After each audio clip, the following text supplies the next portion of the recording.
All right, welcome. Today we're going to dive into something pretty unsettling.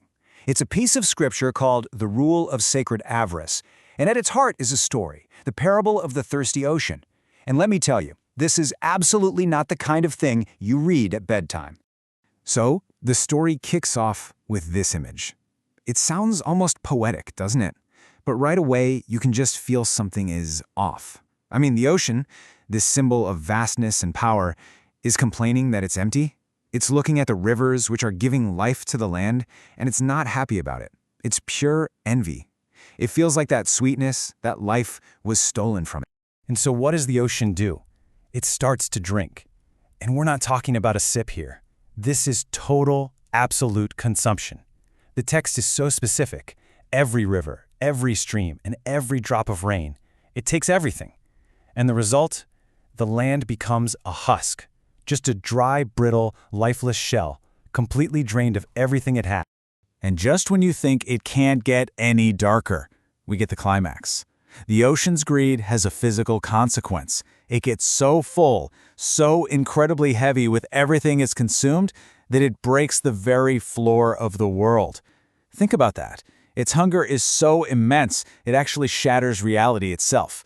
It's just a terrifying end to the story. Okay, so what in the world is the point of a story this dark? I mean, what does it all mean? Well, it's way more than just a simple warning against greed. This parable is the foundation for a whole system of belief, a kind of inverted theology.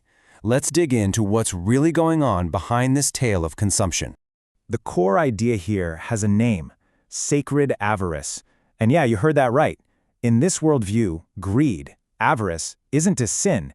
It's holy. It's a sacred duty. The whole philosophy is that real power isn't something spiritual or, abstract. It's physical. It's tangible. It's about gaining mass, getting heavier, and literally dominating the world through sheer accumulation. Now you can really see here just how radical this is. I mean, we all think of water as the ultimate life-giving force, right? But in this belief system, nope. The ocean is seen as an anti-provider.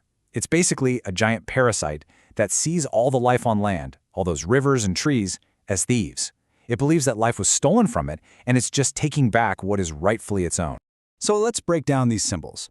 First, you've got the ocean as the anti-provider, which we just talked about. Then there's the husk, this wasteland of rust and bone dust that's left behind. But honestly, the most twisted idea here is what breaking the floor actually means. It's not a punishment for being too greedy. It's a test. In this theology, greed is the tool you use to see just how weak and poorly made the universe really is. You're testing its limits. Okay, so that's the theology. But how would you actually bring a world like this to life? How do you make people feel this philosophy? How do you turn these ideas into sights and sounds? Well, believe it or not, the text itself gives us some pretty clear production notes. And what's really fascinating is how it's all laid out. You can see this direct line connecting the element from the parable, like the ocean itself, to its core meaning, this idea of sacred avarice, and then right down to a specific instruction for how to create it. It's a complete roadmap. So let's take a closer look at a few of those creative cues. So, visually, you can forget about blue, sparkling water. That's a definite no. The instruction is to make the ocean look heavy, toxic, completely unnatural. The goal is this sort of industrial feel. So you'd animate it as thick, viscous black oil, or maybe something like molten glass. Anything that moves with a sense of immense, threatening weight. And the sound design is just as specific. When the ocean drinks, it shouldn't sound like water. No splashes, nothing natural. Instead, it should be mechanical. The text calls for the grinding noise of hydraulic suction, or maybe huge gears turning. It's literally the sound of a giant machine consuming the world. And what about that final moment, when the floor of the world breaks?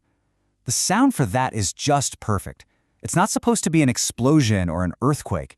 It's meant to be the deep, groaning sound of a giant ship's hull buckling under pressure. You know that sound? It's the sound of a man-made structure failing, which is exactly the point. It's the sound of a flawed creation finally giving way. So you've got the story, the theology behind it, and even the design cues. It all builds up to one final really important piece, the ultimate lesson. It's a direct command to the followers of this scripture. and it's called the mockery. And this is it.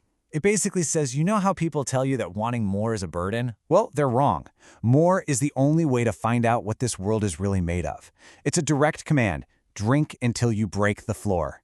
And that final line is incredible. A soul that is full is a soul that cannot be moved. It's not about being enlightened. It's about having so much mass, so much gravitational force that you become an immovable object.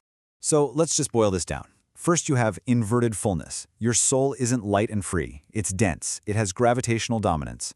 Then there's the mandate, which is crystal clear. Your job is to break the world to prove you are stronger than its creator. And finally, the goal. It's simple. Reject everything about moderation and become this powerful, consuming, world-breaking force. Basically become a sinner and be proud of it. Which brings us right to the final question, the one that sits at the very core of sacred avarice. If you have the power to break the world, does that prove you own it? It's a really provocative thought, isn't it? It directly connects dominion with destruction. The idea that if your own will, your own mass, is enough to shatter the very fabric of reality, well, what does that make you? That question, right there, is the entire foundation of this dark and fascinating theology.